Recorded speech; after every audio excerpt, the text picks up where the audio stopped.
Even as a flight attendant who's been flying for several years, I still do this before I leave the house every single time. Hello friends, welcome to my channel. My name is Charissa. I am a Canadian flight attendant and I am excited to bring a tips for new flight attendants video to you today. So I have gotten a lot of requests and messages about this topic, so I figured it was time to share the tea, all of my tips and tricks for new flight attendants, things that I wish that I had known before my first flight, things that I learned my first month of flying, and some tips and tricks that I've learned along the way. Before I get started into this video, I just want to preface it first and say I don't speak for anyone. This video is just stating my own ideas, thoughts, and experiences. So, if you're watching this video, it probably means that you just finished flight attendant training school or you're curious about it. If that is the case, I just want to give you a round of applause. It's a round. Let's jump into some tips. When you get to your first flight, let the crew know that you are new. That way everyone can support each other better. If you have questions, ask them, let them know. There's always so much we can learn from each other. As a new hire, it is easy to make mistakes as you first go online. So when everybody knows you're new, we can all support and help each other a lot better. Number 2, so as a new hire, you're probably going to be on reserve for a while, and that can be amazing and that can also be not amazing, but you don't know where you're going. You might end up in Antarctica freezing your kahunas off, or you might be in India sweating yourself silly. What I do is pack in layers. So I bring light dresses that I can wear if the weather is really warm, and then I will pack tights or leggings to pair with it, or some light cardigans if it is colder. I keep the basics of my suitcase the same so I can add things or take things away depending where I'm going. Number 3, be careful with your food. If you're going somewhere international, I always drink bottled water. Don't drink from the tap. Just because the locals are drinking tap water doesn't mean that your body is used to it. So when you're eating out, also try not to order raw things. Now is not the time to try this steak tartare. Is it tartare or is it tartare? Point is, now is not the time to get too adventurous. I know with traveling, especially for me, food is the funnest part of experiencing a new culture, but just play it safe. Just stay away from the raw stuff. You don't want to be sick on the way home, or worse, not being able to work on the way home. Yes, try new foods, that's definitely part of the fun, but try to stay away from raw foods or things that you just aren't sure of how they are cooked. Number 4, this tip is definitely not talked about, but is to phone your credit card companies. When I started as a flight attendant, I did not tell my credit card companies the change in my spending habits. So they would see a purchase in Japan, and then the next couple days they'd see a purchase in India or London, and they would block my card. Obviously, because they think I am being hacked. That puts you in a very uncomfortable position when you're trying to make a purchase and your card is blocked. So I phoned all my credit card companies, told them I'm a flight attendant, don't freak out when there's weird charges in different places of the world, too close together, it's normal, it's fine, I'm okay, and don't judge me for all the stuff that I'm buying. They just write a little note on your file, and I haven't had any problems since then. Number 5, this is not a necessary tip because I know so many flight attendants who do things differently than I do, but I changed my phone plan.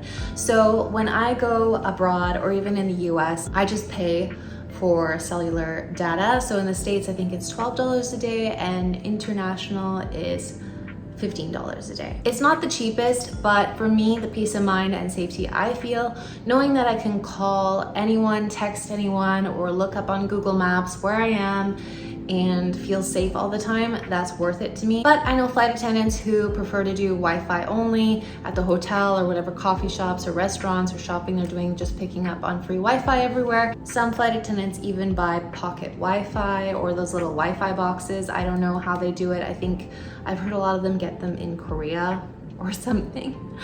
I don't know anything about that, so I'm no help there. But before you go anywhere, especially international, if you are deciding to only do Wi-Fi and keep your phone on airplane mode, then definitely get the maps.me app, because you can download the maps to whatever area you know you're going to beforehand, and then you'll never be stuck without a map. So at least do that if you're going to stick with Wi-Fi only. Oh, and I also keep my location shared with my husband, so he always knows where I am. We do that for each other, and that makes me always feel safer as well. Safety first. This tip I probably should have shared at the beginning of the video because it is so important. If you are a new hire, please do this and make it a habit before every single flight. Even as a flight attendant who's been flying for several years, I still do this before I leave the house every single time. And that is to do a verbal check list of everything I need before the flight. So whether that's, am I wearing the watch that I need to wear? Do I have every single piece of my uniform on? Do I have my required documents, my passports, whatever I need? I don't know, every airline might be different. I just literally say out loud all those things before I even touch the doorknob. If you forget one of those things, you might be sent home, you might not be able to fly. Just check and double check and triple check those things before you leave the house. Make it a habit. It's saved my life more times than I can imagine. Moving on. So I always carry a first aid kit with me, and I have a bunch of random things in there that have nothing to do with first aid, like crazy glue, just in case like a nail breaks, stomach pills, natural essential oils. I love sage oils. They're my favorite. Also Advil cold and sinus. This is so important. This job is so physically tiring. There's been times I have been getting a cold at the end of a pairing. We're going home and my ears are just like in so much pain. But if you take Advil cold and sinus, the daytime ones, obviously don't touch the nighttime ones for flying, and I take them 30 minutes before takeoff and then 30 minutes before landing, they do something to your ears so you feel confident knowing nothing's gonna burst or pop when you're landing on your way back home. I should also state, don't ever fly with a cold, or if you're not feeling good, it's just a bad idea. But if you're stuck on route and you're going home and you're getting a cold, Advil cold and sinus will save your ears. Speaking of this, another tip is don't be afraid to call in sick if you need to. I was on probation for 6 months when I first started flying, and I was terrified of calling in sick because I was on probation. I remember one time I flew so sick. I think I even had a fever, and it was just so stupid. If I could go back in time, I would have definitely called in, because it's not just about you, it's about other people, and you don't want to make other people sick. I think also things have changed since 2020. With everything happening, I think people are a lot more conscious of staying home if you're not feeling well. You shouldn't feel afraid to call in sick if you're not feeling good. Speaking of being sick, I had to run to the kitchen and grab these. These pills are a lifesaver, and this is for nauseousness, or if you've eaten something bad on a layover or on a plane, or you're just not feeling good in your stomach. These will save your life. They are a Chinese herbal pill. They come in these little boxes. There is no pill I've ever taken in my life that actually stops nausea like these do. Or even if you've just eaten fast food or something gross, you know that feeling you have? This fixes it. So it's like this bottle of tiny little brown balls, and you just take the whole thing. In like 10 minutes, you feel like a new person. I don't know how to pronounce this in Chinese.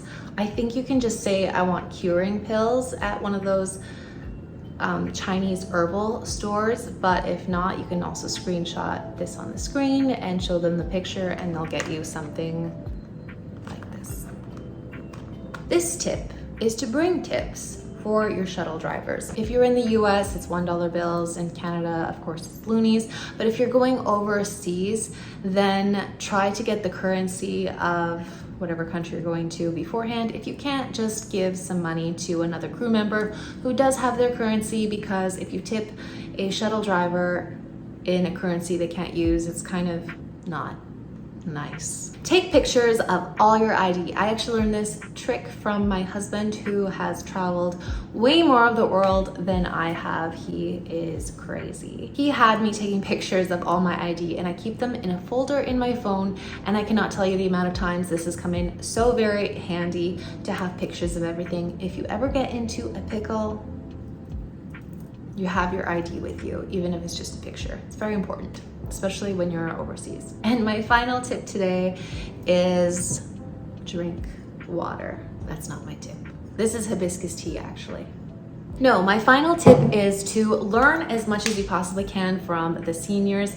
I actually get so excited when I get a trip where everyone has worked like 20 plus years. I love it. There is so much I can learn from the seniors. Even though I've been flying for several years, I still have so much to learn, and flying with the seniors are some of my favorite flights. They have the best stories, the best tips. They're very efficient at everything they do, and I just love flying with seniors. Learn everything you can from everyone you can. This journey of being a flight attendant is so much fun, but more than that, it is so enriching. I feel like it has changed me in all the best ways possible. This tip feels stupid to say out loud, but I'm gonna say it anyway because it's just so important. Don't be late.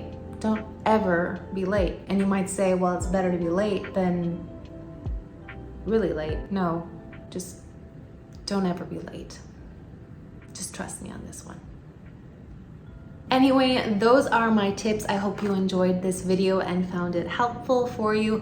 I have to go because I turned the air conditioning off for this video so it would be quiet enough to hear my voice. And I am about to spontaneously burst into flames because it's that hot. Thank you for watching this video and this channel. Please like and subscribe if you haven't and you like this sort of content.